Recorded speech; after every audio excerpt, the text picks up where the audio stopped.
Cuando Rosario cumplió 18 años, escapó de casa. Salió en la noche. No se llevó nada y por lo tanto hizo pensar a su familia que había desaparecido. Los detalles de su rostro fueron voceados durante toda una semana en la tienda del pueblo. Ahí tenían una bocina en la que daban anuncios importantes de cuando en cuando.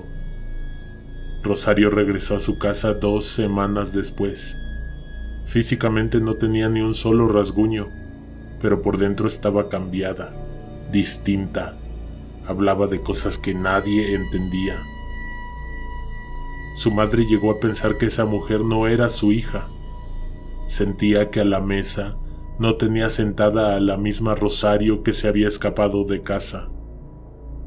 Pasaron 2 meses y Rosario se volvió a ir.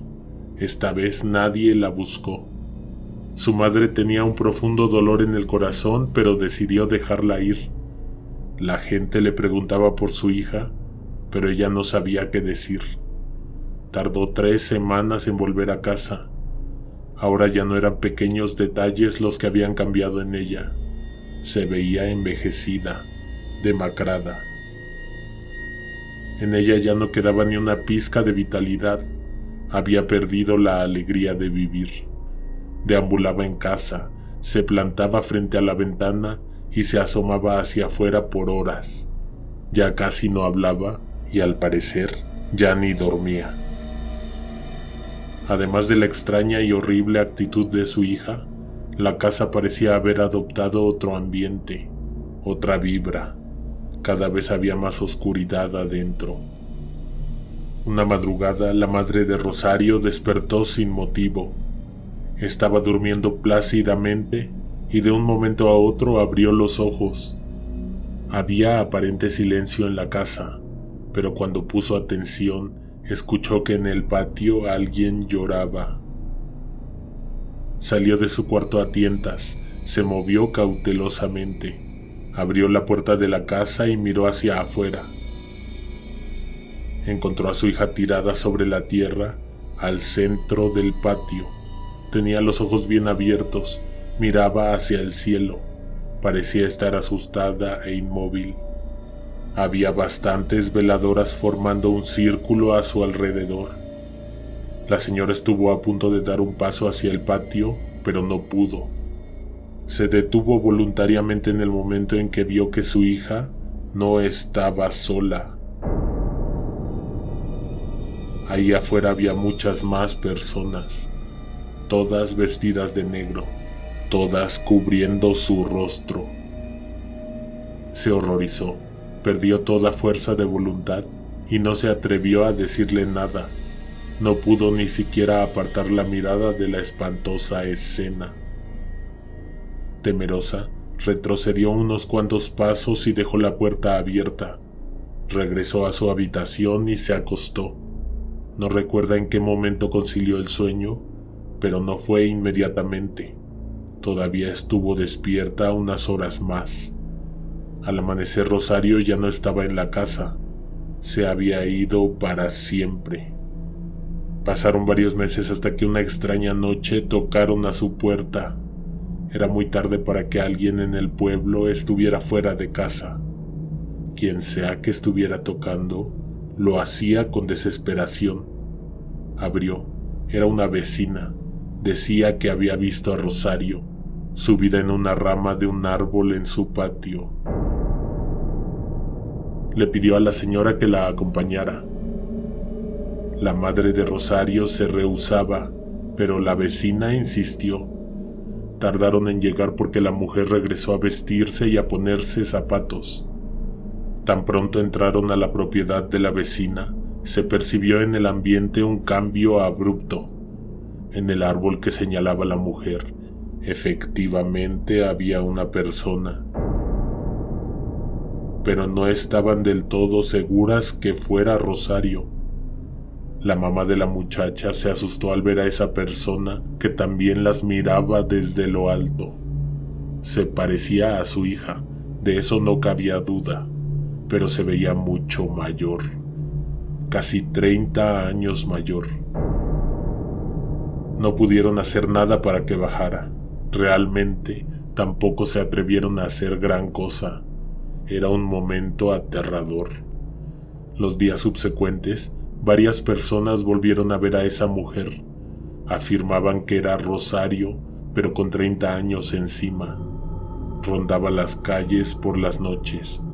La gente la veía de lejos y les asustaba. Comenzaron a convencerse de que encontrarla era una señal de mala suerte. Ciertamente, nadie la había podido ver de cerca, hasta el día en que María Trinidad murió. Los familiares no lo creían. Era ella, envejecida y demacrada. Rosario era prima de Trinidad y se apareció en su velorio.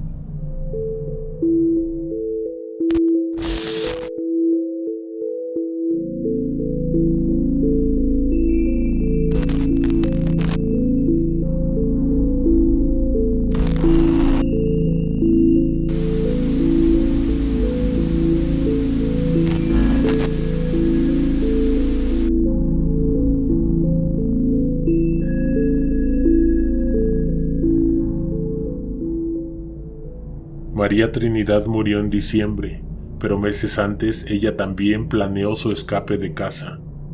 María estaba muy enamorada y muy dispuesta a dejarlo todo. Su intención era jamás regresar al pueblo. La noche en que pactó con su novio escapar de casa era una noche particularmente oscura. La luna no se veía por ningún lado. No llevó lámpara porque quería pasar desapercibida. Las calles de su pueblo no tenían pavimentación ni alumbrado, así que anduvo a tientas.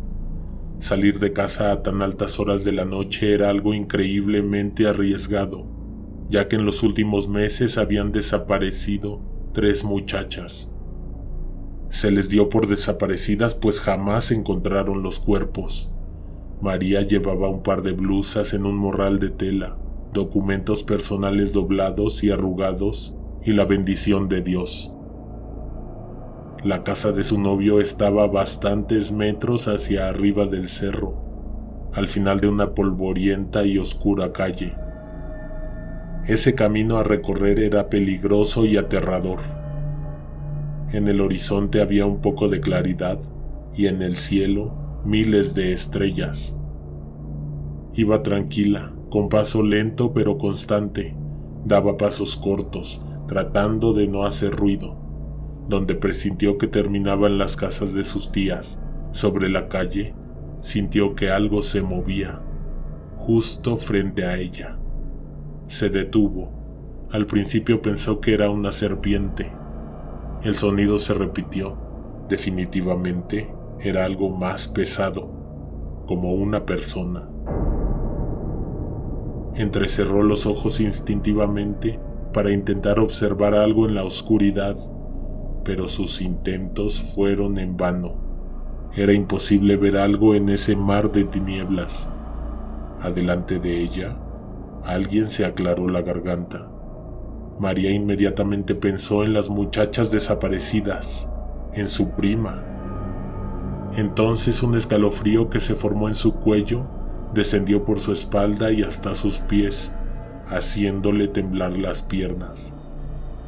En un segundo imaginó que todo podría terminar esa misma noche. Abrió la boca y solo le salió un débil «buenas noches», pero nadie respondió. Nuevamente María dijo «buenas noches», esta vez fuerte y claro, pero tampoco obtuvo respuesta. Ni siquiera vio que se moviera el ser que tenía de frente, escondido en la oscuridad. Llena de miedo y confundida, dio un paso en diagonal hacia el frente y a la derecha para poder continuar con su camino. Al hacerlo, chocó contra un cuerpo. Descubrió entonces que no era solo una persona la que tenía enfrente. Había más. María se sobresaltó y quiso gritar, pero recordó que estaba huyendo de casa. Llamar la atención echaría por tierra todos sus planes. Estaba bien decidida. Según lo que habían pactado, Emilio la estaría esperando en su casa. Todos en el pueblo estaban alertados por las muchachas desaparecidas, y si María gritaba, los vecinos saldrían de sus casas y lo que menos quería era que la descubrieran huyendo. Emilio era un hombre mucho mayor que ella, y por esto en su familia no aprobaban que saliera o se viera con él. María tocó involuntariamente con su brazo el brazo de una de las otras personas que estaban frente a ella. Su piel estaba helada. Su cuerpo no desprendía el calor de la vida humana. Además, seguían sin moverse, sin responder ante la súbita aparición de María. Ni en tus pesadillas más aterradoras hubieras imaginado que alguien había colocado cadáveres de pie en medio de la nada, solo para aterrorizar al casual transeúnte, al arriesgado trasnochador que pasara por ahí, pues esas no eran horas para estar fuera de casa, y mucho menos después de las desapariciones de las muchachas. Solo faltaba que alguien atara un par de cabos sueltos para que encontraran la macabra respuesta, para que supieran dónde estaban aquellas desaparecidas. De pronto, el aire sopló entre las ramas de la arboleda que se extendía por ambos lados del camino. Luego, desde el cerro se deslizó una corriente que hizo estremecer el árbol que tenía por encima de ella. Entonces una enorme rama crujió y los cuerpos que estaban frente a ella se tambalearon y comenzaron a balancearse.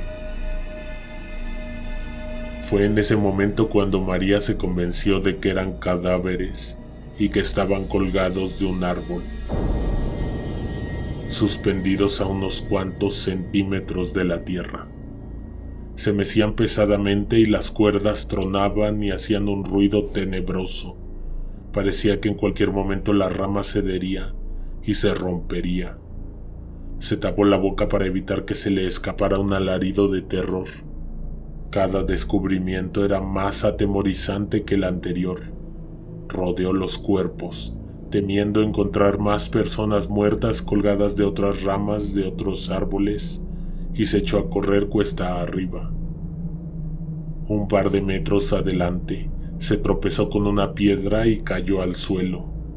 Intentó levantarse inmediatamente, pero sus movimientos eran torpes, ya que estaba totalmente horrorizada con lo que se había encontrado en la oscuridad.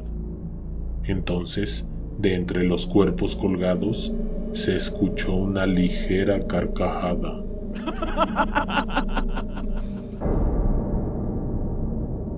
Después de estar mucho tiempo en la oscuridad, comienzas a ver algo, y María pudo distinguir que eran 3 los cuerpos que estaban colgados, y también vio que los 3 miraban hacia donde se encontraba ella. Sus ojos muertos, pero sus miradas perdidas casi se cruzaban con la de María. Cuando pudo reincorporarse, ya no corrió, pero sí apresuró el paso. Las 2 calles que faltaban hasta llegar a casa de Emilio le parecieron infinitas. Había tramos donde sus pies se hundían en el terregal. Su mente imaginaba que venían tras de ella. Quería voltear para comprobar lo contrario, pero temía que sus suposiciones fueran ciertas. Además de seguir sintiendo las miradas, casi podía jurar que venían pisándole el paso. La casa de su novio estaba al final del camino. Era la choza más cercana al cementerio. Después no había nada. Él le había prometido que la estaría esperando afuera, pero cuando estuvo cerca no vio a nadie. Se asomó por la ventana y vio que el interior estaba alumbrado con un par de velas. Le dio la vuelta a la casa y encontró la puerta entreabierta. Entonces se metió. No parecía que hubiera alguien en el interior. No se escuchaba ningún ruido. A pesar de que conocía bien la pequeña casa por dentro, no sabía a dónde dirigirse para esperar a que apareciera Emilio. Entonces se sentó en un pequeño banco de madera y esperó pacientemente a que algo sucediera. Unos minutos después, un ruido proveniente de las habitaciones del fondo rompió la tranquilidad de ese lugar. María pensó inmediatamente que él se habría quedado dormido y se metió a su habitación. Entró y no comprendió inmediatamente lo que estaba viendo. Emilio estaba en una estera, encima de una mujer. Las manos de él estaban alrededor del cuello de ella, apretando fuertemente. Al momento él no había notado la presencia de María, quien estaba totalmente desconcertada y aterrorizada. Se quedó paralizada viendo tan impresionante y violenta escena. Entonces, la mujer que estaba siendo asfixiada volteó hacia la entrada del cuarto y vio a María directamente a los ojos. Fue en ese momento cuando Emilio notó la presencia de María y se levantó. La mujer que estaba sobre el petate no se movió ni un poco. Parecía que estaba inconsciente o muerta. Él caminó hacia la entrada y María retrocedió un par de pasos. Le pasó por la mente que su novio era el responsable de las desapariciones que tanto habían conmocionado a los habitantes del pueblo. Inmediatamente lo confrontó y le preguntó qué había hecho con esas otras mujeres desaparecidas. ¿Desaparecidas?, preguntó él, y de inmediato agregó: no están desaparecidas, están aquí. Y señaló hacia donde estaba María. Ella volteó con temor, lentamente, por encima del hombro, y detrás de ella vio que estaban 3 mujeres. Vestidas de blanco, callaban. Eran las mismas que había visto colgadas del árbol. Sintió las mismas miradas que había sentido hacía unos minutos en la oscura calle. Se veían igual de inertes que antes, sin vida. Entonces, súbitamente la mujer a la que estaba asfixiando Emilio cuando María llegó, se levantó del piso sin gran dificultad. Sus pies levitaban unos centímetros por encima de la superficie. Abrazó por detrás al hombre y le besó el cuello. Inmediatamente la reconoció. Era su prima. María Trinidad estaba horrorizada. Pensó que las mujeres que estaban tras de ella le impedirían el paso. Sin embargo, no se movieron. Solo la siguieron con la mirada. María las rodeó y salió corriendo de la casa. Aún era de noche, pero la luna ya se encontraba sobre el cielo, iluminando el plateado camino de regreso. El ruido que hizo al salir despertó a varios en la calle, quienes salieron a asomarse para ver de qué se trataba. Pasó nuevamente por el enorme árbol del que colgaban las mujeres muertas que había visto minutos antes. Ahí aún quedaban vacías 2 de las 3 sogas. La tercera tenía un cuerpo colgado de los pies. Vestía la misma ropa que María llevaba puesta esa noche. Su cara semejaba bastante a la cara de María, solamente que estaba deformada por horribles llagas, al igual que sus brazos y piernas. Ese cadáver sonreía de cabeza. Cuando llegó al final de la calle, donde estaba su casa, encontró a su madre esperándola en la puerta. Estaba tan preocupada como molesta. Tras de María Trinidad ya venían varios vecinos caminando para enterarse de lo que estaba sucediendo. Además de asustada, María Trinidad tenía el corazón roto.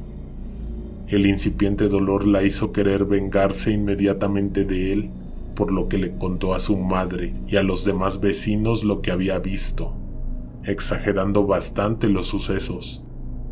Les dijo que lo que vio dentro de esa casa era algo malévolo, oscuro, horrible y espantoso. Convenció a todos de que ahí, en esa casa, las mujeres que ellos creían desaparecidas hacían pactos de sangre con el diablo. También dio el nombre de su prima, a quien sí había visto ahí, abrazando cariñosamente a Emilio. Después de eso, varios regresaron a dormir, pero otros tantos empezaron a hacerse preguntas. a emitir juicios, a formular cosas atroces. María Trinidad se recostó en su cama. Sus pensamientos le estaban comenzando a provocar dolores de cabeza. Difícilmente conciliaría el sueño después de lo que le había pasado. Estuvo un par de horas dando vueltas y enredándose entre las sábanas, cuando, sin darse cuenta, empezó a quedarse dormida. Habían pasado apenas 10 minutos cuando, afuera de su cuarto, de pronto se escuchó un ruido que la despertó. Inmediatamente, por la ventana entró un hombre. La oscuridad impedía ver de qué se trataba, pero María sabía bien que era Emilio quien acababa de irrumpir en su habitación. Ella no pudo articular ni una sola palabra, mucho menos gritar. Se quedó pasmada ante él. El hombre se dirigió hacia ella y se subió a la cama. Se puso encima de su cuerpo y la inmovilizó con sus piernas y brazos. Recordó la escena que había visto hacía un par de horas. Entonces él sacó algo de entre sus ropas. Era un mechón de pelo, o más bien, una maraña de cabello amarrado con hilo rojo. Estaba húmedo y apestaba. Lo agarraba con cuidado. Aproximó su mano derecha hacia la mandíbula de María y la apretó con fuerza. Sin batallar tanto, metió el envoltorio de cabello en la boca de María Trinidad y la hizo tragárselo. Le tapó la boca y la nariz, impidiéndole también respirar. Él tenía mucha fuerza, además de que con su cuerpo le ejercía presión sobre sus extremidades. No tuvo más que dejar que eso pasara por su garganta. Emilio no se quitaba de encima y aún le tapaba la boca. En unos segundos quedó rendida y poco después perdió el conocimiento. Pasaron un par de horas y despertó adolorida, con la sensación extraña de que lo que sucedió anoche había sido un sueño.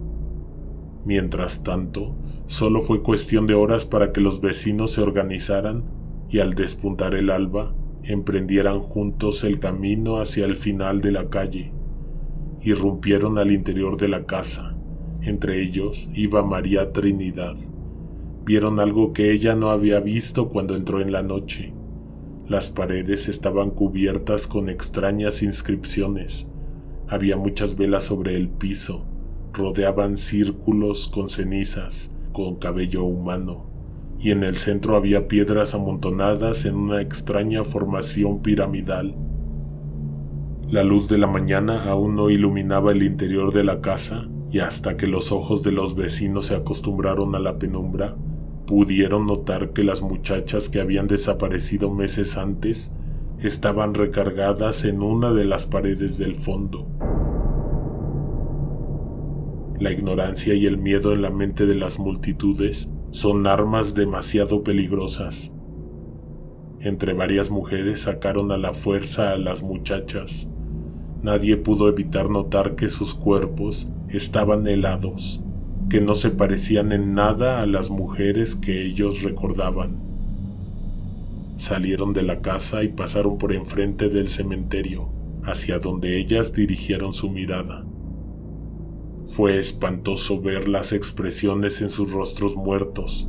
Eran de felicidad, de emoción, como si estuvieran a punto de emprender una aventura, una cacería o una búsqueda. Cuesta abajo, al final de la calle, alguien ya había preparado una fogata que comenzaba a arder. Las llamas se elevaban por varios metros.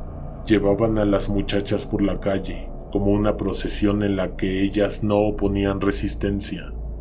Una sola palabra de la boca de María Trinidad había bastado para condenar el destino de estas mujeres. Las lanzaron al fuego y se quedaron a observar cómo ardían hasta que se consumieron por completo. Los familiares de las muchachas que habían sido devoradas por las llamas se veían tranquilos. Ninguno estaba perturbado por el horrible espectáculo al que todos habían acudido. Los restos de la hoguera quedaron durante varios días en medio de la calle, probablemente como una advertencia para cualquiera que quisiera salirse del camino del bien y practicar la magia negra. En el transcurso de los 30 días que le siguieron al linchamiento, sucedieron cosas extrañas, horribles, inexplicables, pero que la gente, los pobladores callaban. Se hacían tremendos silencios por las noches. Cada casa era un infierno, pero nadie tenía algo tan macabro que contar como lo que le pasó a María Trinidad. Era diciembre. Entraron con dificultad por la puerta de la casa de María. Esta no tenía cerrojo, pero como estaba torcido el viejo umbral, uno de ellos tuvo que darle una fuerte patada que retumbó en el interior. Todos adentro saltaron de sus asientos, y al ver a Trinidad, más de uno dio un grito de espanto. Ella iba entrando, cargada de hombros por sus hermanos. Se sentía débil y buscó con la mirada una silla para sentarse a descansar inmediatamente. Más de uno renunció a su lugar para ofrecérselo a ella. Además de exhausta, estaba llena de tierra y bastante confundida. Todos los ojos se encontraban posados sobre ella. Hasta sentía que sus hombros cargaban esas miradas. Tan pronto como se sentó, sintió la boca seca. Su hermano mayor aún estaba a su lado tomando su brazo, así que a él le pidió un vaso de agua.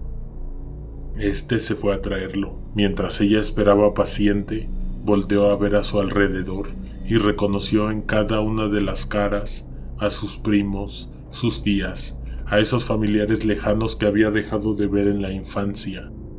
También estaban las vecinas chismosas susurrándose cosas. Su hermano regresó entonces con el vaso lleno de agua. Antes de darle un sorbo le preguntó al oído que por qué estaba toda esa gente en la casa y por qué había tantas veladoras encendidas. El hermano se temía que en cualquier momento ella fuera a empezar a hacer preguntas. Entonces le respondió con un tono de voz que dejaba entrever que ni él mismo creía lo que estaba diciendo. Es que hace unas horas toda esta gente te estaba velando. María Trinidad había tenido una horrible e inexplicable muerte. Un 12 de diciembre comenzó a llenarse de horribles llagas en el pecho. Al día siguiente estas se habían extendido hacia su abdomen y cuello. Al tercer día sangrientas pústulas le reventaban en los brazos y comenzó a vomitar un purulento líquido negro. A partir de ese día, su mente iba y venía. Por momentos estaba despierta y luego se volvía a desmayar. Según contaba, cuando se iba, horribles pesadillas se apoderaban de ella, pero estuviera consciente o inconsciente, no dejaba de oír una voz que por detrás del hombro le susurraba incesantemente: arderás por siempre en la tierra. 4 días después cumplió una semana sin probar un solo bocado. Estaba extremadamente débil y ya no se podía levantar de la cama. Toda la casa se llenó de polillas que soltaban un polvo nacarado que empeoró más su estado y que la hizo toser hasta exhalar el último aliento. El 19 de diciembre a las 7 de la noche, la abuela confirmó que a falta de pulso y demás signos vitales, por fin María Trinidad había fallecido. Tan pronto como dejó de respirar, su cara se deformó hasta formar una horrible mueca. Sus ojos se abrieron desmesuradamente. Sus extremidades rápidamente se pusieron rígidas y su piel helada. Su semblante, su pálido cuerpo, su muerta sonrisa recordaba a las muchachas que habían sido quemadas en la hoguera. Levantarla de la cama fue difícil, pues se había puesto muy pesada. Además había que hacerlo cuidadosamente, pues los hinchados hematomas se reventarían al más mínimo toque. La abuela en su casa ya había tendido un petate y comenzaba a ordenar veladoras de todos los tamaños a su alrededor. Mientras se limpiaba las lágrimas, vio que en la ventana, que no tenía cortinas, había un grupo de personas, con sombreros y velos que les cubrían la cara, asomadas hacia el interior de la choza. Adentro solo estaba iluminado por las pocas veladoras que había encendido la anciana, pero afuera ni la luna se mostraba entre las nubes, por lo que hacia afuera era tan oscuro como una boca de lobo. La abuela imaginó que toda esa gente, que se veía impaciente, venían al velorio. Caminó hacia la puerta y se asomó hacia el patio para invitar a las personas a entrar, pero no había nadie. La casa de la anciana y las de sus hijas estaban dentro de un mismo terreno que compartían un baño al aire libre, una cocina y un patio. A esas horas, no solo esas chozas, ni la polvorienta calle exterior, sino todo el pueblo estaba sumido en una profunda oscuridad. De no ser por la repentina muerte de Trinidad, sería extraño ver a alguien caminando por las vacías calles. La anciana volteó hacia derecha e izquierda, pero no estaban las personas que había visto por la ventana. Mientras tanto, en casa de María Trinidad, sus hermanos ya habían puesto el cadáver en el piso, sobre un viejo petate, y se disponían a arrastrarlo hacia la salida y luego por el patio. A medio camino se perdieron en una absoluta oscuridad, ya que ni los candiles que la abuela solía encender en la noche les iluminaban los pasos. Se detuvieron entonces para imaginar hacia dónde se encontraba la casa de la abuela. Mientras lo hacían, oyeron que algo se movía entre sus pies, revoloteando sin control. La abuela en ese momento caminó hacia ellos con una lámpara de gasolina para alumbrarles el camino. Tan pronto como llegó y la luz iluminó al cadáver, pudieron ver que sobre ella había una gallina negra que se agitaba desesperadamente. Sus patas estaban atrapadas entre los dedos del cadáver. Sus alas levantaban la tierra y la luz de la débil lámpara creaba en conjunto con el cadáver de la muchacha una escena demoníaca. Uno de ellos, al ver la mano de su hermana apretando fuertemente al ave, pensó que tal vez ella no estaba muerta.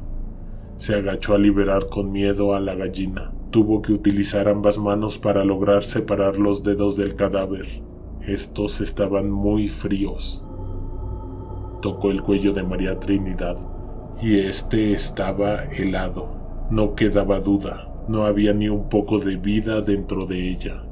La gallina saltó y se perdió en la enramada a espaldas del terreno. Antes de continuar, voltearon a ver la cara de la muerta. Aún mostraba esa horrible mueca. Era una extraña mezcla entre dolor y espanto. Esto les erizó la piel. Ahora entre los tres jalaban el cuerpo hacia la casa de la abuela. Ya adentro la acomodaron en el centro y encendieron todas las veladoras. La anciana fue a la cocina a ver si el agua para el café ya estaba hirviendo.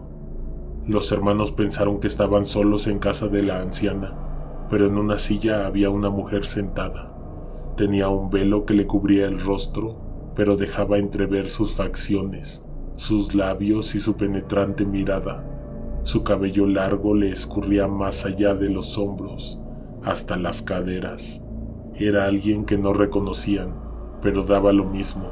Seguramente vendría gente de otros pueblos.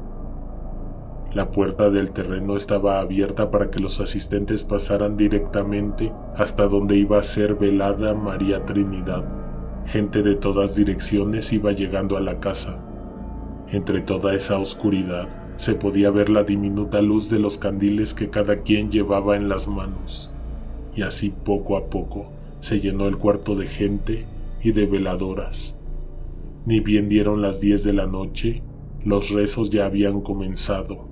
La gente lloraba, pero sin gritar ni hacer alborotos. Casi todos se reconocían entre sí y se abrazaban para consolarse, menos la mujer que había llegado al principio, que en ningún momento se levantó el velo. A ella nadie la había reconocido. Así estuvieron hasta la medianoche. Las cosas transcurrieron con bastante tranquilidad hasta que se comenzó a percibir un fétido olor. En cuestión de minutos, la peste inundó toda la casa. La madre de Trinidad, quien había estado encerrada toda la tarde en casa de su hija, llorando sin consuelo, entró a donde estaba el velorio y se tiró a los pies de la muerta. Dio un doloroso grito que resonó en todos los rincones de la pequeña casa. Los asistentes sintieron una profunda lástima por esta mujer, quien al notar que el cadáver ya estaba emanando pestilentes humores, pidió con gritos que ya la llevaran a enterrar. Los hermanos no supieron reaccionar, pero estaban seguros que si alguien podría tomar decisiones sobre Trinidad, debía ser su madre. Esta les gritó un par de veces más que se la llevaran. Fue un espectáculo extraño y triste lo que vivieron los asistentes al velorio. Todos, como presenciando un macabro acto de circo, vieron cómo se llevaban a rastras el cuerpo, y en el patio lo envolvieron en sábanas limpias y se la llevaron cargando entre varios. En un pueblo como ese no existen los grandes funerales, con músicos, ataúdes de maderas preciosas, largos días de pena y procesiones en coche. Ahí uno se muere y ya.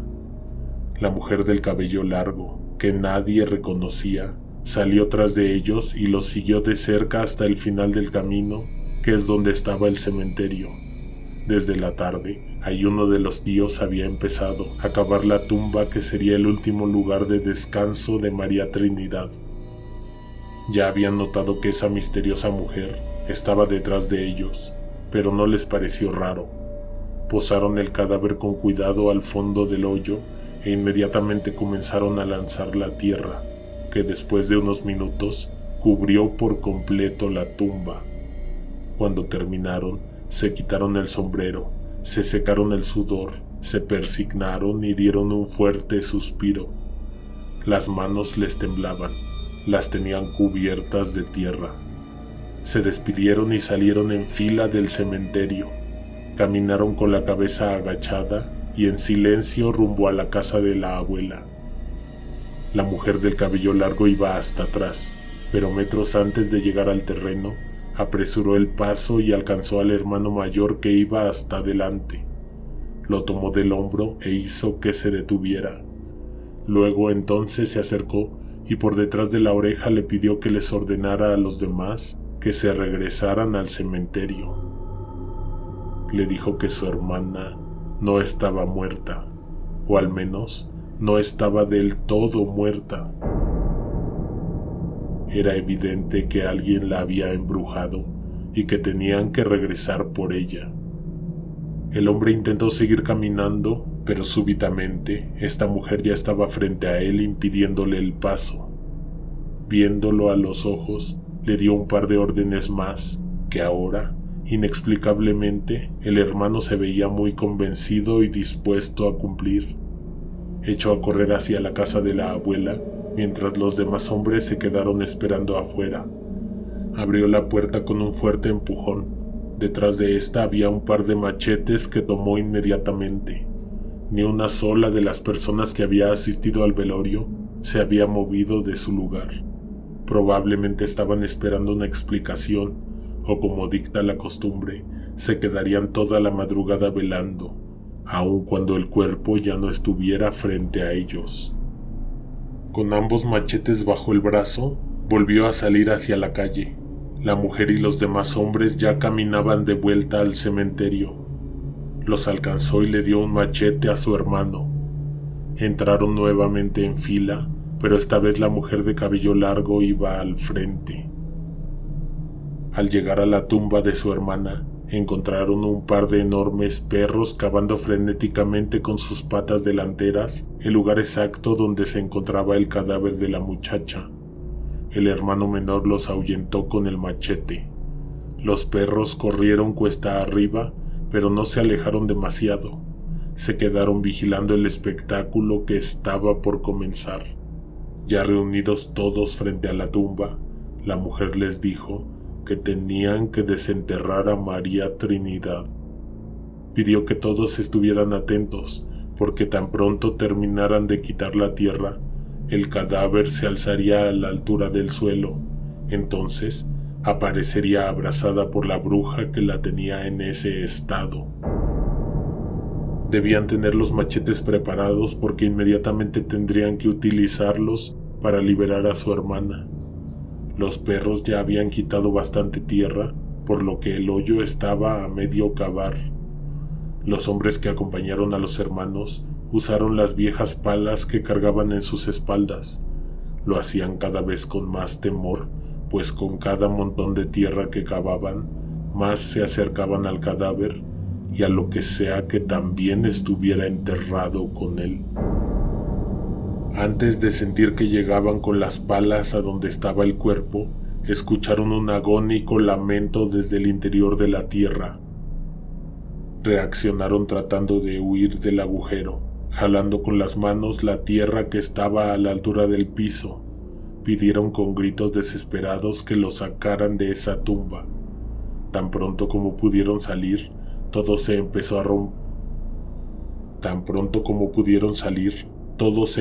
a remover desde el fondo y lentamente el cuerpo envuelto en la sábana empezó a descubrirse. Primero se hincó y después quedó de pie. Todo sucedió en unos cuantos segundos, pero ellos sintieron que ese horror había durado una eternidad. El cuerpo escaló de una manera extraña y grotesca hasta la cima. Cuando estuvo fuera del hoyo, vieron bien que un horrible ser la abrazaba, apretándola fuertemente. Los hermanos empuñaron sus machetes y se lanzaron sobre esa espantosa criatura, que fue cambiando su forma hasta convertirse en una bella y delicada mujer de piel morena que no soltaba con sus brazos el cuerpo de María Trinidad. Titubearon al verla convertida, pero sus ojos conservaban una impactante mirada y sus manos delgadas y huesudas, con podridas uñas, se enterraban en la sábana y hacían sangrar el cuerpo y manchar la tela de rojo. Blandieron los machetes en el aire y este repulsivo ser no esperó a recibir el impacto. Soltó el cuerpo y regresó a la tierra. María Trinidad entonces dio un horrible grito y cayó de rodillas en una enorme roca. Se veía desesperada luchando por liberarse de la mortaja de sábanas en la que estaba atrapada. Sus hermanos dejaron los machetes en la tierra y la ayudaron a liberarse. En el abdomen tenía enormes rasguños que mostraban la palpitante carne al rojo vivo. María Trinidad había regresado de la muerte, pero no se veía del todo viva. Su mirada estaba perdida, fija en algún lugar. Caminaba con dificultad apoyándose en los hombros de sus hermanos. La llevaron al lugar donde horas antes la estaban velando. Eran casi las 3 de la mañana y nadie se esperaba verla regresar del cementerio. María Trinidad se sentó a tomarse un vaso de agua y a soportar todas las miradas que juzgaban incrédulas su estado. Miró a su alrededor y poco a poco reconoció a todos, menos a una mujer que aún conservaba el velo sobre su cara. Esta mujer tenía el cabello largo y estaba apartada de las demás personas. Cuando sus miradas se cruzaron, la mujer del velo se levantó y sin dejar de verla fijamente a los ojos, caminó hacia ella. Se acercó y le dijo algo al oído. María Trinidad se quedó perpleja y nuevamente volteó a ver a su alrededor. Inmediatamente constató que su novio no se encontraba en el velorio y nadie recordaba haberlo visto en toda la noche. Hasta ese momento, María Trinidad había protegido la identidad de Emilio. Mientras tanto, la mujer del cabello largo salió caminando rápidamente por la puerta de la casa de la abuela. Atravesó el patio y saltó hacia la parte trasera de la casa. Se fue hasta el fondo y se perdió en la enramada. María sabía que esa mujer de cabello largo era su prima. No lo quería creer porque estaba segura de que ella, al igual que las otras mujeres, habían muerto en la hoguera. Rosario jamás fue vuelta a ver en ese lugar.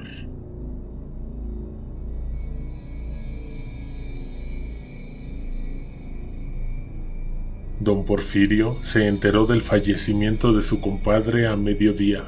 Él había perdido la vida en la madrugada, pero la noticia no llegó de inmediato. La gente del pueblo aún tenía sus ropas de velorio a la mano. No hace mucho habían acudido al velorio de Trinidad. Cuando le contaron del fallecimiento, sintió un profundo vacío en el estómago, una sensación horrible que lo habría de acompañar hasta el último día de su vida. Regresó a casa corriendo y le avisó a su esposa que vistiera a las niñas, que se iban inmediatamente a casa de su compadre.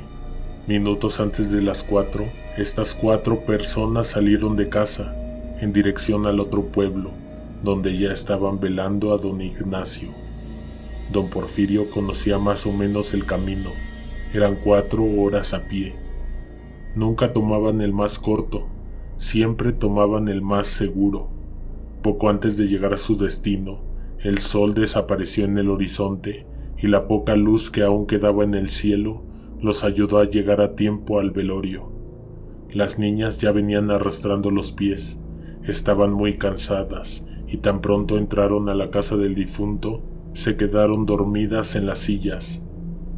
Ahí, don Porfirio pudo ver muchas caras conocidas, amigos de la juventud que se reunían por última vez para despedirse de Ignacio. En una mesa, en la esquina, había bastantes botellas de alcohol que los familiares del muerto habían dispuesto para ahogar las penas, el dolor, el duelo. Don Porfirio se sirvió el primer trago a las 8 de la noche y no soltó la botella hasta que se la terminó. Las personas que empezaron a llegar después de la medianoche eran desconocidas para todos. Porfirio se atrevió a preguntarles quién los había invitado. Eran 12 mujeres y un hombre. Ninguno de ellos respondió la pregunta y todos tomaron asiento. Algunas de esas mujeres lloraban bajo el velo que les cubría el rostro. Don Porfirio, envalentonado por el alcohol, confrontó al misterioso hombre que había llegado con ellas. Levantó la voz y hacía horribles ademanes. Su esposa, Marcela, se sintió avergonzada por la escena que estaba dando el señor. Simultáneamente, la viuda se acercó a pedirle que se retirara, que no le provocara humillación ni dolor a la familia del difunto. Sin otra alternativa, la esposa de Porfirio despertó a las niñas y los 4 salieron a las 2 de la mañana de la casa. Ante ellos tenían la oscura y vasta llanura. El amanecer se veía lejano, pero con las niñas a cuestas, seguro les sorprendería la mañana a medio camino. Emprendieron de nuevo el viaje de regreso. Porfirio iba adelante, con una antorcha en la mano y su hija de 8 años en el otro brazo. Se adentraron en la vegetación, ya que los senderos no se veían por ningún lado. La madrugada estaba tranquila, sin viento. Solo se podían escuchar el ruido de los insectos y los animales nocturnos. Era casi imposible perderse. Un árbol grande a la derecha, un cerro a la izquierda. El camino de regreso estaba bien grabado en la memoria de ese hombre. En cierto punto del recorrido, el tranquilo ambiente que rodeaba a esa familia se transformó. La tierra comenzó a exhalar un vapor helado. Se detuvieron un momento a descansar en una piedra. Bajaron a las niñas y las recostaron en un tronco. Las trataron de despertar para que caminaran, pero estaban muy dormidas y casi ni reaccionaron. Después de un rato, el hombre tomó nuevamente la antorcha que había clavado en la tierra y nuevamente, con la niña al hombro, se dispuso a emprender el camino. Pero súbitamente, la antorcha se apagó y todo quedó en absoluta oscuridad. Porfirio intentó volver a encenderla, pero fue imposible. Simplemente ya no prendía. Entre ellos empezaron a discutir buscando una solución. Querían salir de esa trampa de oscuridad. El hombre sugirió seguir caminando, pero sería muy peligroso no poder mirar hacia dónde caminaba. De pronto, Marcela vio a un hombre parado detrás de su esposo. Ella no se pudo contener y dio un grito de horror. Era un ser muy alto, completamente cubierto de negro. Porfirio no se movió ni un poco. El hombre que tenía atrás de él lo estaba agarrando fuertemente del brazo izquierdo, que era con el que cargaba a su hija. Pasaron unos cuantos segundos que parecieron minutos sin que ninguno de ellos dos entendiera lo que estaba sucediendo. Entonces el hombre se acercó al oído de Porfirio y le dijo: «Vas por buen camino», y lo jaló para que siguieran caminando. Ambos iban aterrorizados, sudando frío, espantados. Ella quería llorar. Porfirio seguía sintiendo que el hombre de negro aún lo estaba apretando fuerte del brazo, pero cuando miró a su izquierda no vio a nadie a su lado. Entonces se detuvo y volteó a ver a su esposa, que era ahora a quien venían jalando del brazo. La mirada de Porfirio se cruzó con la del hombre de negro. Al instante, este le transmitió un escalofrío que le recorrió la espina dorsal y llegó hasta su cuello. El hombre solo le repitió lo que había dicho atrás: «Vas por buen camino, sigue caminando». Su voz era cavernosa y horrenda. Cuando hablaba se oía su voz venir de todos lados. Porfirio no apartó la mirada de la cara del hombre y descubrió que este era el mismo que había confrontado en el velorio. Solamente que ahora se veía más grande y más imponente. Su rostro pálido y alargado tenía una expresión de malicia.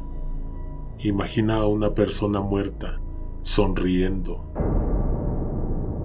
La pausa que hizo la familia solo duró un poco. Ambos, tomados de la mano del miedo, siguieron caminando. El hombre de negro de pronto aparecía al frente del camino.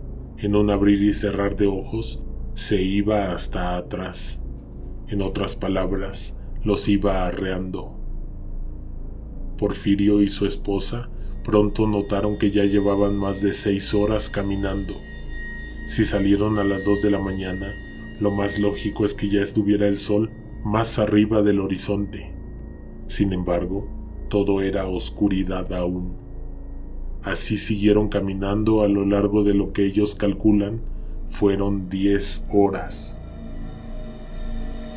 Porfirio ya no reconocía el camino.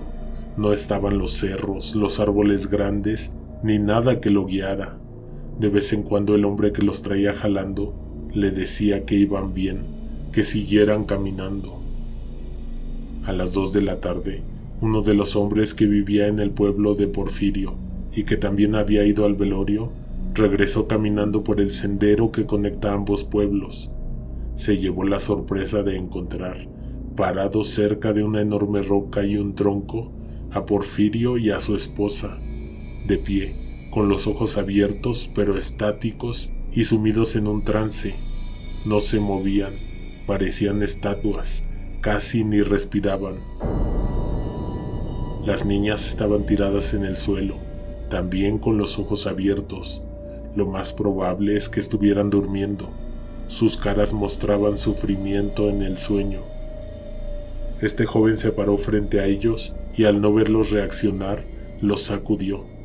Entonces, como si estuvieran despertando de un profundo sueño, poco a poco se empezaron a incorporar. Tenían el rostro y las manos coloradas, quemadas por el sol que los había bañado de luz todo el día. El hombre de negro no se veía por ningún lado. Pensaron que todo había sido un sueño y emprendieron nuevamente el camino. Faltaba muy poco para llegar al pueblo, y mientras le iban contando al joven todo lo que habían visto en el camino. De pronto vieron que el sendero estaba bloqueado por un enorme bulto negro. Una vaca tirada en medio de la vereda, pensó la mujer, pero era más que eso. Al acercarse, notaron que era una persona. Lo rodearon, sin dejarlo de ver. Era el espantoso hombre que se habían encontrado en el camino, con el rostro pálido y totalmente vestido de negro. Se veía tal y como cuando los había sorprendido en la oscuridad, solamente que ahora sí parecía estar muerto. Estaba totalmente inmóvil, expelía un asqueroso olor. Las moscas se le paraban en la piel y revoloteaban a su alrededor. Caminaron más rápido para evitar que las niñas se asustaran y también para huir del fétido vapor que exhalaba el cuerpo. Lo dejaron atrás con paso veloz y unos cuantos metros después escucharon una terrible y macabra risa a sus espaldas. Solo Porfirio lo volteó a ver. En su cara ahora se dibujaba una sonrisa siniestra y aterradora. Llegaron al pueblo muy asustados, se resguardaron en casa y Marcela se tiró de rodillas ante una virgen en un pequeño altar. Rezaba y lloraba, mientras su esposo se fue a encerrar a su cuarto a seguir tomando. A medianoche, él ya se había desmayado de borracho. Estaba solo en la cama. Su esposa se había ido a dormir con las niñas en otro cuarto. Despertó porque sintió incomodidad e intranquilidad. La cabeza le daba vueltas. Despacio abrió los ojos. Vio que alrededor de su cama había varias mujeres. Lo rodeaban. Él se encontraba al centro. Al principio pensó que seguía dormido, atrapado en una tenebrosa pesadilla de la cual quería despertar. Abrió los ojos desmesuradamente cuando vio que estas personas comenzaban a acercarse a él. Porfirio no podía moverse. Observaba con horror lo que sucedía frente a él, sin siquiera poder levantarse y huir, mucho menos defenderse. No tardó mucho en descubrir que eran las mismas mujeres desconocidas que habían llegado al velorio de su compadre. Estaban vestidas de negro, con delgados velos que cubrían levemente sus rostros. Los ojos de todas resplandecían, como encendidos por un fuego interior. El señor volteó hacia arriba y en el techo vio que una de ellas estaba extendida, justo encima de él. Se acercaban lentamente, como si flotaran. El ambiente en el interior del cuarto al principio era cálido por el abrasante sol de la tarde, pero súbitamente se enfrió, y las paredes, los marcos de madera, los vidrios y la puerta empezaron a rechinar, se retorcían. Una gélida corriente de aire entró a la habitación y lo que él tenía ante sus ojos se convirtió en una horrible y espantosa escena. Cuando todas estuvieron tan cerca que tocaban con las piernas los bordes de la cama, comenzaron a trepar y a subirse a su estera. La mujer que estaba en el techo comenzó a descender, y mientras el hombre no podía moverse, ella bajó hasta que quedó a centímetros de la cara de Porfirio. Las demás murmuraban cosas que él no podía entender. Decían lo que le iban a hacer y por qué se lo iban a hacer. Una de ellas le apretó la pierna, otra se prendió fuertemente de su brazo izquierdo. Él sentía que su espalda se empezaba a empapar de sudor. Por dentro quería gritar, moverse, levantarse, pero una fuerza invisible lo mantenía inmóvil, mirando directamente a los ojos a la mujer que tenía encima. Los murmullos se convirtieron en gritos que se confundían con risas. De pronto, algo en la esquina comenzó a arder. Era una de ellas. Después otra de las mujeres se prendió en llamas, y la habitación se iluminó repentinamente por el fuego que desprendían los cuerpos. Una a una empezaron a consumirse. Porfirio veía con horror que las paredes de su casa estaban cubiertas de cortinas de fuego que subían hasta el techo. En la puerta estaba Marcela, con un amuleto en las manos. Se acercó con miedo a la cama, y así se empezaron a ir una a una las mujeres que torturaban a su esposo. La última en salir por la ventana, como una luminosa bola de fuego, fue la que estaba flotando encima de Porfirio. Antes de irse, se abalanzó sobre él y le mordió la cara. El tibio chorro de sangre que empezó a brotar de su rostro lo hizo reaccionar y levantarse. Las paredes estaban tiznadas de negro, así como el techo. Se puso de pie y ayudó a Marcela a pararse, ya que la desesperación y el miedo la habían hecho caer de rodillas al piso. La esposa le puso entonces un trapo a Porfirio en la cara para parar un poco la hemorragia. Eran las 3 de la mañana y el pueblo dormía pacíficamente. Salieron de casa y fueron a visitar a un curandero. Tocaron la puerta frenéticamente para despertar a la única persona que podría realizarle una curación. Luego de unos minutos salió un hombre, cubierto con una túnica y con misterioso porte. Parecía que ya los estaba esperando, pues al interior estaba dispuesta una cama con hierbas, veladoras pintadas de negro encendidas a su alrededor, y una espesa neblina con un penetrante olor salía de la cocina. El hombre le puso en el rostro un trapo húmedo y un pestilente emplasto. La cara le ardió dolorosamente, pero también todas las partes de donde lo habían agarrado esas mujeres. Tenía por todo el cuerpo enormes moretones, y en la pierna un profundo rasguño que dejaba ver la piel viva y palpitante. Extrañamente ese no sangraba. El curandero le dijo que no podía hacer nada por él, porque la persona que le había causado las heridas ya estaba muerta. La habían matado junto con otro grupo de mujeres en el pueblo vecino. Violentamente las lanzaron al fuego al sospechar que eran brujas. Su odio y su resentimiento eran tan fuertes que ya habían cobrado la vida de varios en el pueblo donde vivió el compadre Ignacio. Tendrían que tomar medidas más fuertes para deshacerse del acoso de las brujas. Lo que nadie sabía en ese momento en casa del curandero era que Porfirio era el último en la lista de las brujas. El compadre Ignacio había sido el primero en caer, pero poco a poco, demás hombres y mujeres del otro pueblo empezarían a morir. Y así fue.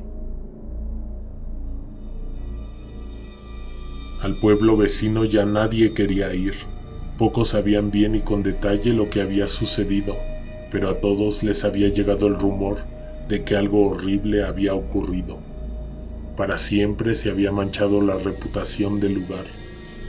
Un mes antes, los habitantes del otro pueblo, cegados por la ira, encendieron una hoguera y lanzaron a un grupo de mujeres al fuego, luego de haber sido acusadas de practicar la brujería.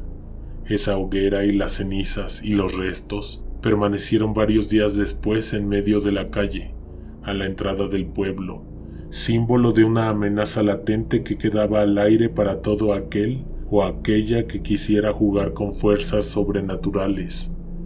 Pero aunque nadie quisiera transitar el solitario camino que conectaba ambos pueblos, la vida debía seguir. Las cosas, de una u otra manera, debían volver a la normalidad. Varias horas había que caminar para ir de un lado al otro.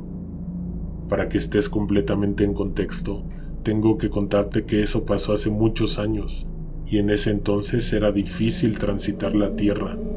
No había de otra más que echarse a andar, adentrarse al interior de los senderos y las veredas que creaban el ir y venir de las personas. Si salías tarde, lo más probable es que te agarrara la noche a medio camino. Imagina lo angustiante que era tener que andar el pavoroso sendero que muchos calificaban como peligroso, iluminado solamente por la luz de la luna.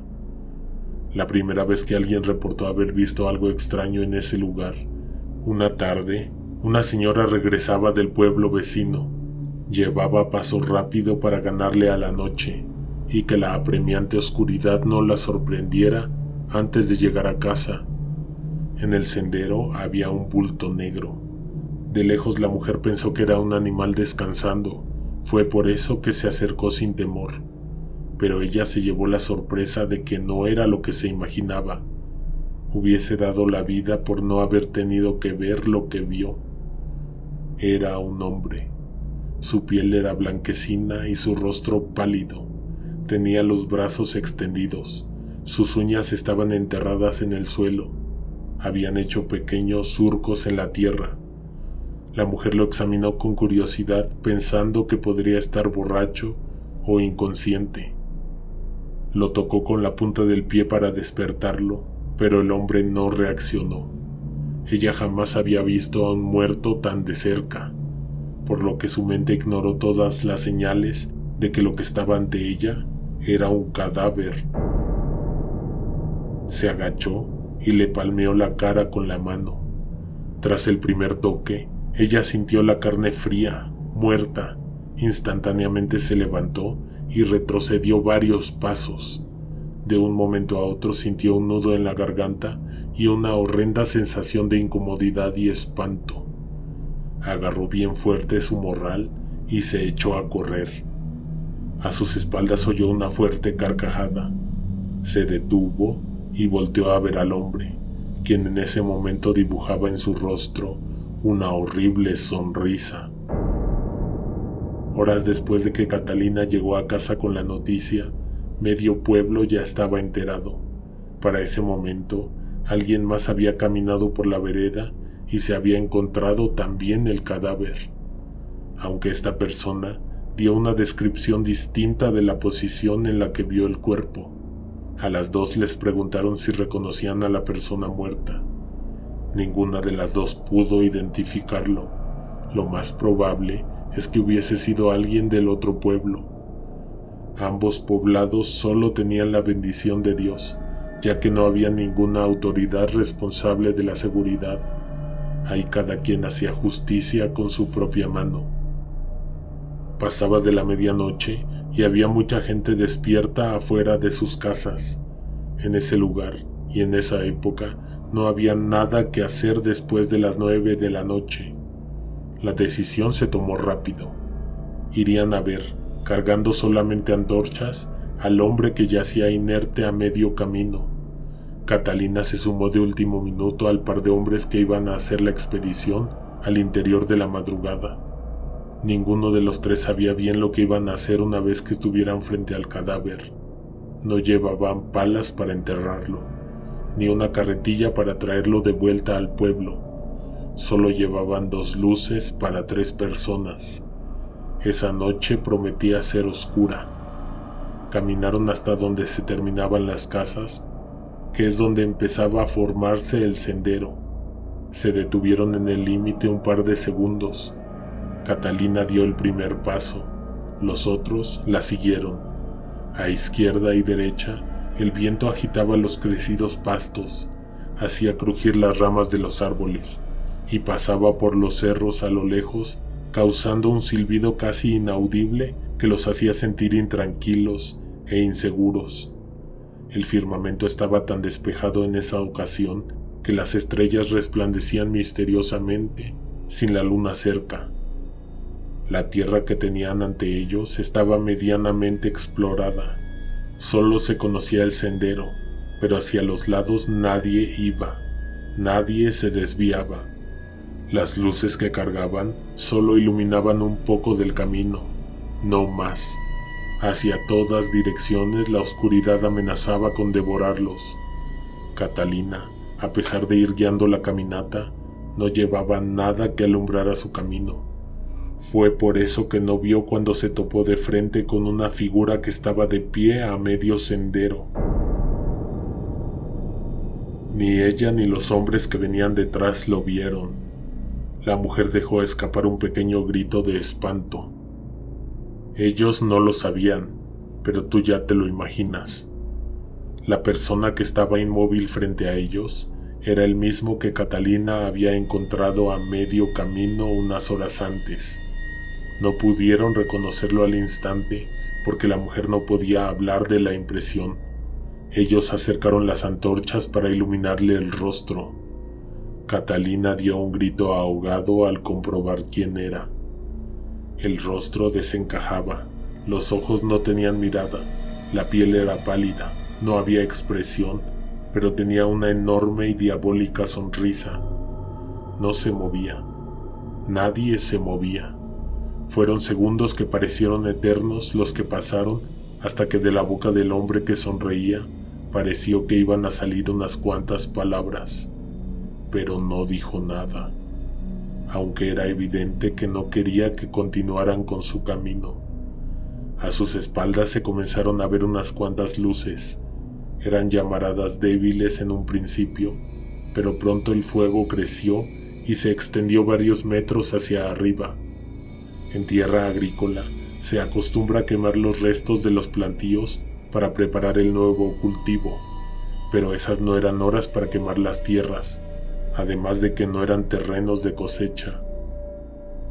Los hombres miraban al sujeto. Estaba todo vestido de negro y era muy alto. Uno de ellos lo reconoció, no por ser el cadáver que Catalina decía haberse encontrado horas antes, sino porque sabía que en el otro pueblo lo estaban buscando. Fue el único que se salvó de morir quemado en la hoguera. Era el novio de María Trinidad. Todo apuntaba a que él era el que la había mandado a la tumba. María Trinidad se había enfermado repentinamente y en menos de una semana había fallecido. Era muy joven, pero su nombre sonaba mucho en el otro pueblo, ya que fue por sus acusaciones que se encendió la hoguera. El hombre que lo reconoció inmediatamente supo que los tres se encontraban en peligro, pero al instante no encontró la manera para comunicárselo a los demás. Estos, al desviar la atención de ese siniestro hombre, también pudieron ver que a derecha e izquierda había otras personas observando. Eran mujeres. Sobre las caras les caían pesados velos. Catalina y los dos hombres habían escogido el peor momento. Las mujeres y su líder en ese instante estaban celebrando un ritual. El alto hombre metió su mano izquierda a la bolsa del saco, tomó algo que había en su interior. Luego extendió esa misma mano frente a su rostro y sopló el contenido hacia la cara de estas tres personas. Un polvo se extendió en el aire y se les impregnó en la piel. Incluso lo respiraron. Se hizo un silencio. Sintieron un repentino adormecimiento en las extremidades, además de somnolencia. Luego perdieron la voluntad, dieron vuelta e iniciaron el camino de regreso a su pueblo. Los conducía una conciencia externa. Ya no llevaban antorchas, pero al parecer no las necesitaban, porque estaban siendo dirigidos por una fuerza que no era la propia, ni podían controlar la dirección a la que estaban caminando. Al principio fue el sendero, poco después se desviaron, caminaron hacia el cerro, pisando pastos crecidos, adentrándose en lugares donde podrían encontrar víboras o arañas. En todo el tiempo de su peregrinar, no vieron la luna por ningún lado. Cuando terminaron de subir el cerro, fueron conducidos hacia el interior del cementerio. Como todo por donde habían caminado, estaba totalmente oscuro. Los animales nocturnos aguardaban y callaban. A estos tres les habían quitado la voluntad, pero no el miedo, y sus espaldas estaban empapadas de sudor frío. Notaron que sobre las tumbas había personas paradas, siluetas que aparecían y desaparecían de la vista de los vivos. Algunos, o más bien dicho, casi todos, tenían la cabeza agachada, con la mirada clavada en el piso. A pesar de la triste impresión que daban estas almas perdidas, parecía que de algún modo estaban cuidando sus tumbas, sus restos. Catalina y sus acompañantes se detuvieron hasta el final del cementerio, a donde hacía límite con el cerro. Ahí había varias tumbas cavadas. La tierra estaba recién removida, fresca, y ante esas tumbas estaban escritos los nombres de varias personas de ambos pueblos, personas que aún estaban vivas. No se pusieron a contar el número de agujeros en la tierra, pero eran más de 15. La fuerza que los condujo hasta ahí les estaba dando una poderosa advertencia, o tal vez les estaba adelantando algo que inevitablemente iba a ocurrir. Luego de unos minutos de estar contemplando las tumbas, sintieron que se pudieron liberar de la extraña voluntad que los había llevado hasta ahí.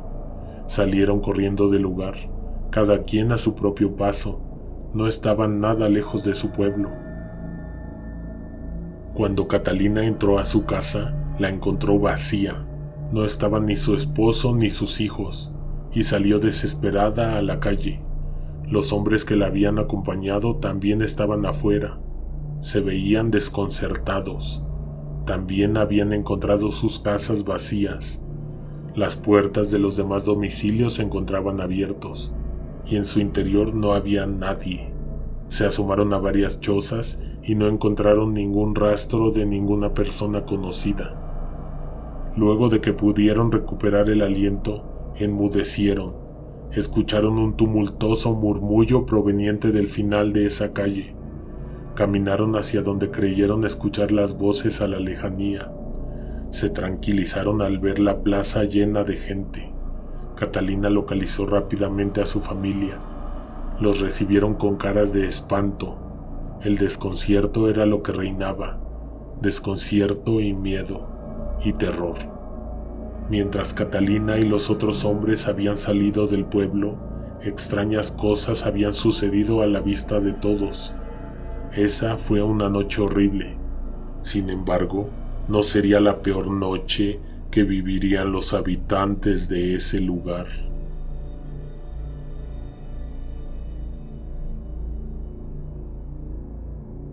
Sería difícil recordar la hora exacta.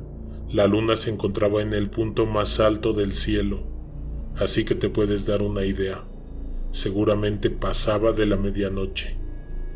18 personas en el pueblo se despertaron exactamente al mismo tiempo. Cada quien estaba en su respectivo hogar. Extrañas voces les hablaron en sueños. Al abrir los ojos, oyeron que afuera de sus casas algo lloraba y se lamentaba. Se asomaron por las ventanas o por las puertas. Frente a las casas de todas y cada una de estas personas había una hoguera ardiendo con fuerza. ¿Qué tenían en común todas estas personas? Que luego de acusar a un grupo de mujeres de practicar la brujería, las lanzaron al fuego, asesinándolas de una manera cruel y dolorosa. En esa madrugada, esa quemazón era un cruel recordatorio de la venganza que estaba a punto de caer sobre ellos. Algunos se quedaron a contemplar con inquietud el fuego arder. Otros trataron de apagar las hogueras sin saber que por más que lanzaran cubetadas de agua o de tierra, el fuego duraría hasta el amanecer. Gradualmente fueron regresando a sus casas. Al entrar, notaron que ya no estaban sus pertenencias por ningún lado, las de ninguno de ellos. Mientras estaban afuera, alguien había entrado y se había llevado sus cosas. No estaban ni la ropa ni los zapatos en la cocina, ni los platos en los que comían, o las herramientas con las que realizaban su trabajo, ni sus documentos personales. Hasta los espejos se habían llevado. No quedaba absolutamente nada que los ligara con la vida en la tierra, como si jamás hubiesen existido, como si nunca hubiesen habitado el pueblo. No quedaba registro alguno de ellos. Las brujas solo les dejaron la ropa que traían puesta. Era esa la ropa con la que los iban a enterrar. En el cementerio ya estaban los hoyos, ya estaban las lápidas, solo faltaban los cuerpos. María Trinidad, la que enardeció a la muchedumbre e incitó el linchamiento, había agonizado una semana entera antes de morir. Estas personas tenían las horas contadas, solo verían un último amanecer. Uno de ellos entendió desde aquella noche en que quemaron a esas mujeres que había quedado condenado por la terrible decisión que había tomado, por haber actuado irracionalmente. Además, cuando vio la hoguera ardiendo fuera de su casa, se convenció de que habían venido por todos ellos. Entonces puso a hacer café y empezó a barrer la sala de su casa. Y pensó entonces en todas las personas que lo irían a velar. Lo único que no sabía era que no daría tiempo de velar a las 18 personas que esperaban aterrorizadas en su casa su insólito destino. La tarde cayó y algunos otros empezaron a despedirse de sus seres queridos. Se había esparcido el rumor de que esa misma noche se alzarían llamas en el camino que conecta a ambos pueblos, y que de esas llamas saldrían quienes habían prometido venganza. Aunque en honor a la verdad, no todos estaban resignados a ser arrastrados a una cruel muerte. Había quienes se habían preparado con machetes remojados en aguardiente, crucifijos de plata y la bendición de sus seres queridos, pero de esos no hablaremos. Fueron los primeros en caer. A las 6 de la tarde se escucharon trompetas. A eso le precedió el cumplimiento de la promesa que corrió como un rumor. Se alzó desde la llanura un oscuro humo producido por una quemazón. Oscureció el cielo y de la nada se hizo de noche. Cubiertas por velos negros y enfundadas en oscuros vestidos, aparecieron a la entrada del pueblo una decena de mujeres. Detrás de ellas estaba Emilio, un hombre muy alto, vestido de negro, quien en algún momento fuese novio de María Trinidad. Portaba la sonrisa que le había aparecido en el rostro justo después de morir.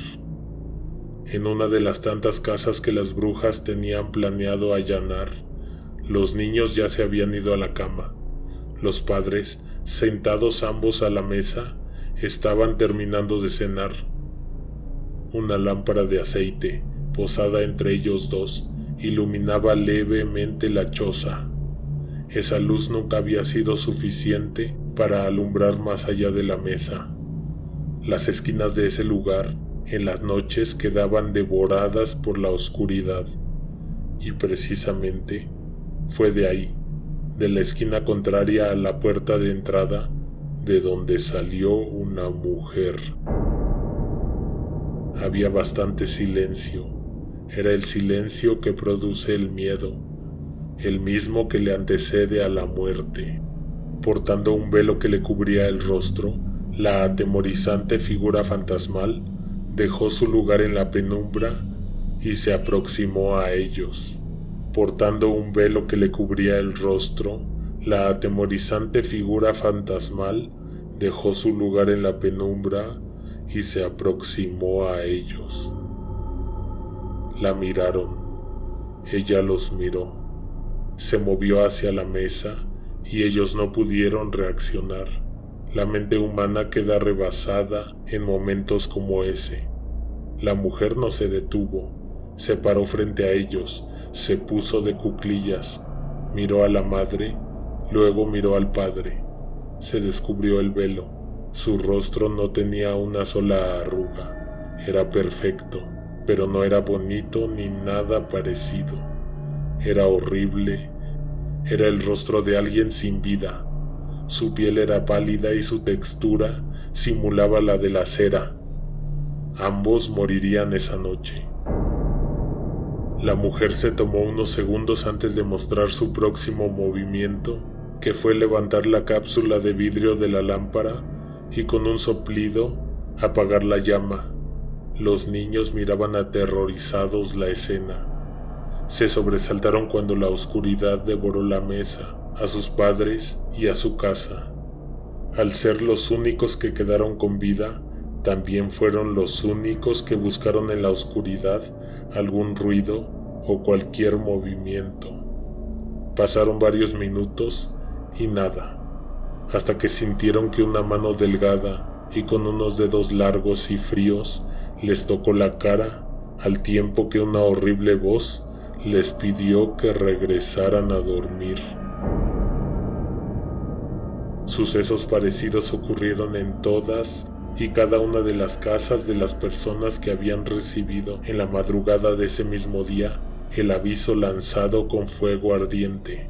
Hay quienes al día de hoy se reservan la experiencia que vivieron al ver a entrar a sus casas a estos seres vengativos, porque lo que vieron sus ojos construyeron recuerdos que quisieran olvidar para siempre. Al amanecer, se organizó una comitiva para sacar los cuerpos de las casas y formarlos en la plaza. No había un plan, y después de eso, ya nadie sabía qué hacer.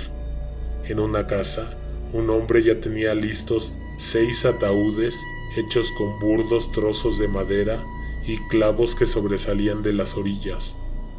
Para la noche del día siguiente, justo a tiempo para el entierro colectivo, tendría listo el resto de los ataúdes. Un velo de tristeza y desesperanza había descendido sobre ese pueblo. En la plaza fueron velados todos los cuerpos. Las familias estaban por grupos, llorando a los pies de sus propios muertos. Las casas, los árboles, las calles callaban. Parecían haberse sumado al duelo que embargaba a los habitantes del pueblo.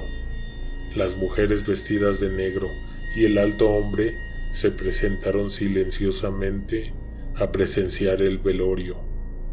Las vieron aparecer a las espaldas de los deudos. También callaban, pero nadie quería enfrentarles ni verles a los ojos. Todo el tiempo que estuvieron ahí, nadie se atrevió a hablar o a susurrar. Se encontraban sumamente aterrorizados. Cuando decidieron irse, lo hicieron con diabólicas y sonoras carcajadas.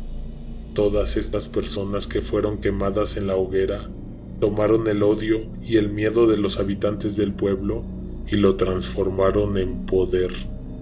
Fue así como se consagraron y obtuvieron la inmortalidad.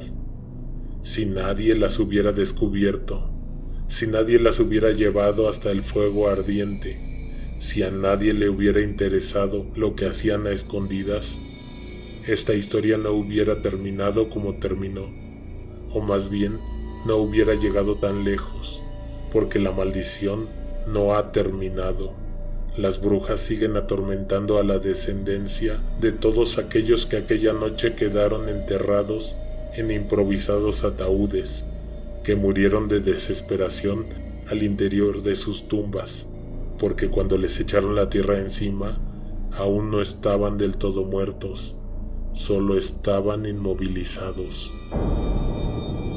Se enteraron que a María Trinidad, quien le había dado inicio a todo, había sido rescatada de la tumba, y que probablemente a ellos también podrían salvarlos, si hacían exactamente lo que tenían que hacer. Pero cuando lo supieron, ya habían pasado varios días, y ahora sí, era imposible que toda esa gente hubiera sobrevivido sin comida, sin agua y sin aire. Abrieron uno de los ataúdes al azar y encontraron el cuerpo aún tibio, envuelto en una blanca sábana y con los brazos llenos de rasguños. Parecía que había luchado hasta morir de la desesperación o de asfixia. Unas cuantas horas antes hubieran podido rescatar a algunos cuantos de estas prisiones de tierra y madera. El tormento de esas personas no terminó ahí. Sus almas quedaron para siempre atadas a la tierra, sin la remota posibilidad de descansar en la muerte, en la vida más allá de la muerte. Se les puede ver caminar de ida y regreso entre ambos pueblos. Cuando llegan a la entrada de un pueblo, dan la vuelta y regresan al otro pueblo. Es una procesión interminable, infinita. Los familiares de estas personas han querido visitarlos, dejarles ofrendas, veladoras, luces que iluminen sus caminos, pero lo único que pueden ver es a sus fantasmas que no se detienen, que siguen caminando, buscando a tientas la dirección por la que deben de andar, sin poder ver nada, pues tienen los ojos llenos de tierra. La gente dice que María Trinidad aún vive, muchísimos años después de que sucedió este horrible acontecimiento. Se fue a vivir a la punta del cerro, a donde nadie va, o más bien, a donde el que va ya no regresa.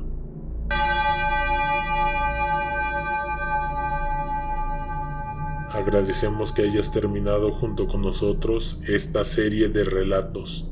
Deja tu like, es muy importante para nosotros. Comparte, escucha el relato en compañía, recomiéndanos, sugiere temas, opina, suscríbete, activa las notificaciones. Conejo Negro te desea buenas noches. Alguien te observa en la oscuridad.